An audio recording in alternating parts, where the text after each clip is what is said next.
This is a story about the Mandela Effect, a strange phenomenon that makes us question reality itself. What if our memories aren't wrong? What if they're evidence of something bigger, something mind-bending, alternate realities bleeding into our own? Late one night, Erin was scrolling through old family photos on her laptop. She'd always been the sentimental type, but tonight was different. Something nagged at the back of her mind. She paused on a picture of her younger self, sitting on a bright red bike in her childhood driveway. Except, the bike wasn't supposed to be red. It was blue. She remembered it vividly, the way the metallic paint sparkled in the sun, the little blue streamers on the handlebars.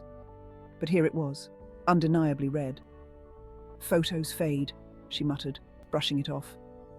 But as the days passed, small inconsistencies in her life began to stack up like cracks in her reality. The logo on the cereal box she'd eaten since childhood looked subtly different. Had the font always been like that? The movie Shazam with Sinbad as a genie, which she'd sworn she watched as a kid, didn't seem to exist. Her best friend Claire swore they'd never seen it together, but Erin knew they had. The final straw came during a conversation with her mother. "Hey, do you remember that blue bike I had as a kid?" Erin asked casually. Her mother squinted.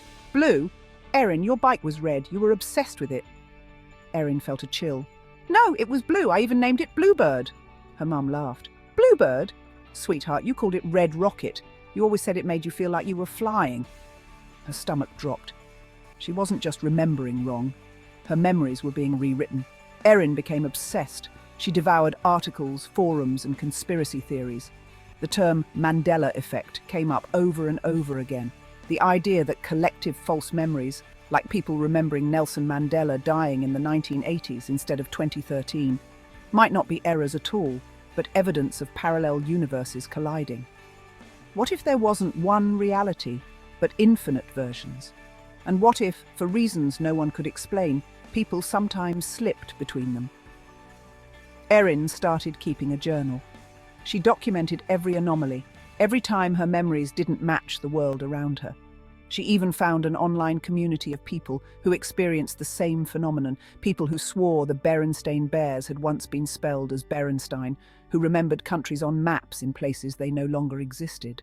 One night, Erin received an email from an anonymous account with the subject line, "Do you want answers?" The message contained only an address and a time. 3:33 a.m. against all logic, she went.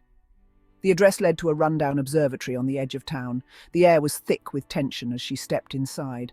A man in a tattered coat greeted her. "You're one of the slipped," he said without preamble. "The what?" Erin asked, her voice trembling. "Slipped," he repeated. "People like you and me. We don't stay anchored to one reality. We slip between them. That's why your memories don't line up. You're not crazy. You're just unstuck." Erin's head spun. "How? Why?" The man smirked. "You think reality is stable? It's not. It's like a tangled web, and sometimes the threads overlap. Quantum mechanics, alternate dimensions, call it what you want. Every decision, every moment splits reality into infinite branches. And sometimes people like us fall through the cracks." "Can I stop it?" she asked desperately.